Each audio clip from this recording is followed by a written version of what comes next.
He said yesterday, as part of the speech, organised crime is now the most immediate threat to our democracy, our society, and our economic development. Our primary focus this year is on stepping up the fight against organised crime and criminal syndicates, and we will do so using technology, intelligence, and integrated law enforcement.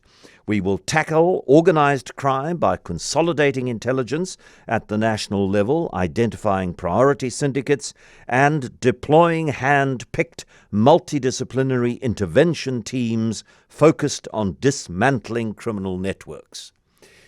Dr Jean Redpath is a senior researcher at the Dullah Omar Institute and with us now on the phone line. Jean, were you standing up and applauding when you were hearing those words?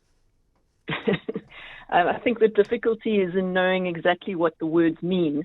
What is meant by technology?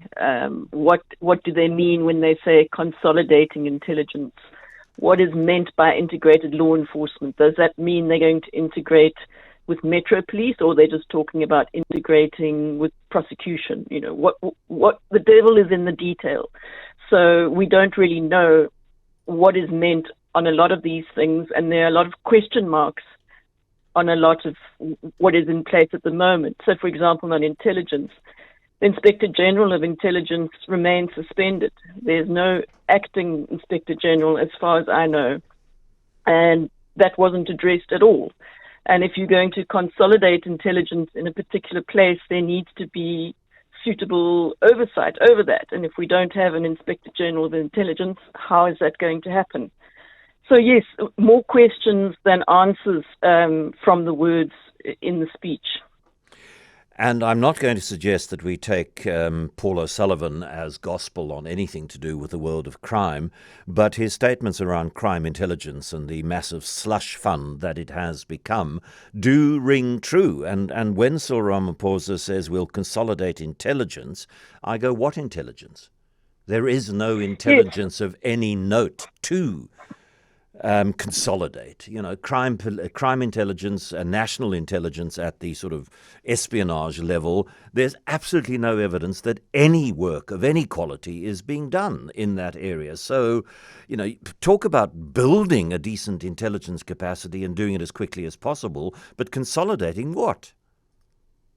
Yeah, precisely. And we know, we don't need to take Paul O'Sullivan's word for it. We had the Zondo Commission telling us that crime intelligence, which is part of the police, was in particular captured during the state capture years, and it's not at all clear that has been reversed significantly enough. So that is a clear problem there. There is no legislation for crime intelligence in the SAPS in particular. It's just dealt with under the general intelligence legislation, and this has led to a lot of fudging of budgets and unclear budgets of the SAPS of where exactly is the money going. There's something like 9.8 billion that is not clearly accounted for in the budget, and we hope to get some clarity on that, where exactly that money goes. If it goes to informers, if it's overtime, what is that money? So, yeah, we do sometimes have to wait for the individual budget votes, so for the national budget and then the budget votes to get a clearer idea of how the government is going to put muscle on the bones of what the president says in his State of the Nation address. So perhaps does one say, Jean, that at least the open acknowledgement, and he couldn't do anything else, given what's coming out, particularly at the Madlanga Commission. He couldn't do anything else but say organised crime is now the most immediate threat to our democracy, our society, and our economic development. So perhaps if one is searching for a positive, that's it. It's on the table. It's a huge problem. Yes, and also his affirmation that they're going to strengthen the Special Investigating Unit, the Prosecuting Authority, and the Hawks. And we know that those three entities, well, perhaps not the first, but the second two, are really struggling to carry out their mandate, particularly in relation to corruption.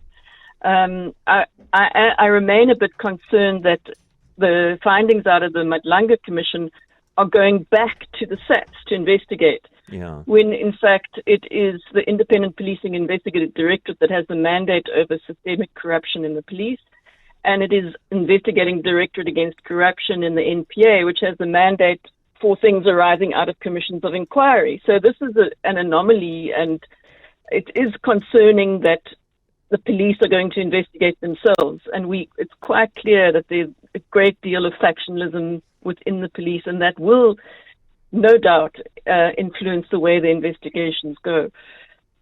I talked with Richard Calland earlier about how the president acknowledged, with some humour, the fact that here he is advancing, instituting another task team, and we talked about the fact that this is the way he does business. He does business through political business, through process, and he sets a process in motion and he plays the long game, and he has been able to claim some bragging rights because some of those processes, like ESCOM and like getting off the international grey list, do deliver results. But then, I read him saying that we're getting close to the point of deciding whether we should go with a national anti-corruption commissar as suggested by the National Anti-Corruption Commission. And you kind of go, oh, please, there must be some things on which you can take more urgent action than you are doing. Yeah, and the number one what they could do is properly strengthen National Prosecuting Authority by changing the legislation, upskilling, recognizing the lack of capacity, because the buck stops with the prosecuting authority. We don't get prosecutions and convictions without a properly functioning, skilled, independent prosecuting authority. And unfortunately, we don't have that now. There are very clear fixes in the legislation that could help that situation. But although the last two ministers have all said, yes, we're going to look at that, it still hasn't happened. Okay, but we shouldn't be, or should we? Are we allowed to be completely cynical about this, or was there enough in there to suggest that things might, even though slowly, start to get better? Well, I think what we're seeing is a recognition of the extent of the problems, whereas before there was denial.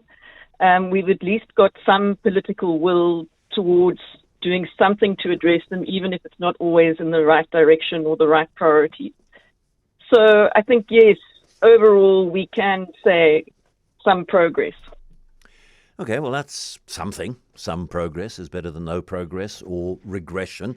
Dr. Jean Redpath, a senior researcher at the Dullah Omar Institute.